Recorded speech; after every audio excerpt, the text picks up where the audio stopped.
Hello, c'est parti pour l'exercice numéro 8. Alors, on a vu durant les derniers exercices les notes plutôt en bas de la portée. Maintenant, ce que j'aimerais, c'est qu'on continue de les voir, mais on va progressivement ajouter les notes qui sont sur la partie supérieure de la portée en clé de sol. Ok ? Alors tout de suite, ce que je t'invite à faire, c'est de télécharger l'exercice. Tu as le lien qui se trouve en dessous de cette vidéo dans la description. Donc vas-y, télécharge-le. Tu le fais et ensuite tu reviens et on fera ensemble le débrief. C'est parti. Alors, première mesure, on va commencer par ça. Donc, première mesure, première note. La première note, c'est un Ré. Ok ? Première note, un Ré. Deuxième note, ce n'est pas un Do, c'est un La. Voilà, c'est mieux. La. Donc, ce que tu vas faire, c'est que tu te rappelles qu'on a plusieurs points repères en clé de sol. Et l'un de ces premiers points repères, c'est le Do. Le Do qui se situe donc 2 notes au-dessus. Tu vois, on a donc une note, un trait vertical. Ok. Là, la note qu'on avait, c'était un La. Pour la déchiffrer plus rapidement, parce que là, on a une note qui se situe sur ce qu'on appelle une ligne supplémentaire. Si tu ne sais pas de quoi je parle, je t'invite à aller voir le cours que j'avais fait à ce sujet. Tu as le lien qui s'affiche juste à ta droite en haut. Le La, d'accord, c'est une note sur une ligne supplémentaire, c'est-à-dire une note qui est beaucoup plus grave que la plupart des autres notes. Rappelle-toi l'ordre des notes dans les deux sens, sens ascendant, do, ré, mi, fa, sol, la, si, do, dans le sens descendant, si, la, sol, fa, mi, ré, do, ok, et également en utilisant la lecture par tierce. Je t'avais expliqué que si tu connais les notes dans l'ordre par tierce, do, mi, sol, si, ré, fa, la, do, ça sera beaucoup plus simple de les lire. Et là, entre autres, ici, ce qu'on va faire, c'est qu'on va apprendre et s'entraîner à lire les notes par tierce dans le sens descendant. Donc là, si tu sais que juste au-dessus, 2 notes au-dessus, on a un Do, pose-toi la question, ok, intuitivement, 2 notes avant, qu'est-ce que j'ai ? Si tu connais tes tierces, eh bien tu sais instinctivement que c'est un La. Ce qui va t'éviter de perdre du temps inutilement à chaque fois. Ok ? Alors ensuite, on va revenir sur nos notes. Troisième note ici qui est un Fa. Ok. Ensuite, on a un Sol, notre repère. Un Si, autre note repère qui scie la portée en deux. Troisième ligne de la portée. Un Do, qui est aussi un des points repères qu'on apprend avec le dent de l'eau. Là encore, je t'invite à aller voir la vidéo à ce sujet si tu ne sais pas de quoi je parle.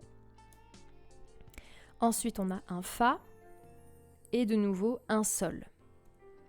Ok ? Là, on n'a pas de difficulté majeure au niveau des notes, sauf pour le La, puisque toutes les notes qu'on a vues ici, tu les as déjà vues au moins une fois, si tu as bien fait les exercices précédents. Alors ensuite, on arrive à la troisième mesure. On recommence avec un Ré, et là, on va descendre et on va également avoir une note sur une ligne, alors supplémentaire. Ici, on a un Si. En réalité, elle n'est pas sur la ligne. Hein. C'est une note qui est en dessous de la ligne du Do. Donc, avant le Do, on sait qu'il y a le Si. Je te remets le Do. Juste avant, on a le Si. Si tu connais ici l'ordre des notes dans le sens inverse, descendant, Do, Si, La, Sol, Fa, Mi, Ré, Do, ça sera beaucoup plus facile de la trouver du tac au tac. Ensuite, nous avons le Sol, point repère, le La. Ensuite, on redescend sur le Sol, le Ré, le Fa et le La.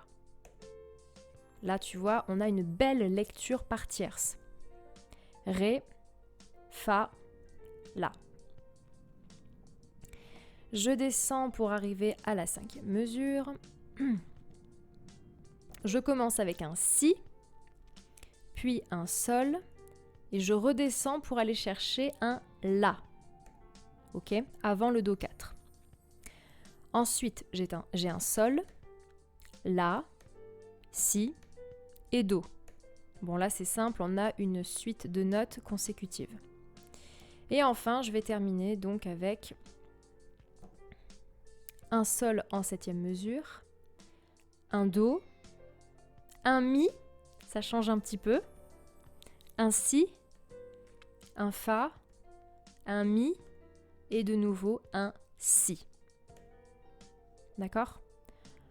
Là, c'était peut-être un peu plus complexe parce qu'on a démonté, d'accord ? Sol, do, ensuite on redescend directement vers un mi, on remonte et après on redescend. Ce qui n'est pas simple dans beaucoup de partitions, c'est ce genre d'écart là. Vous voyez, entre le do 5 et le mi, il y a quand même un certain écart entre les notes.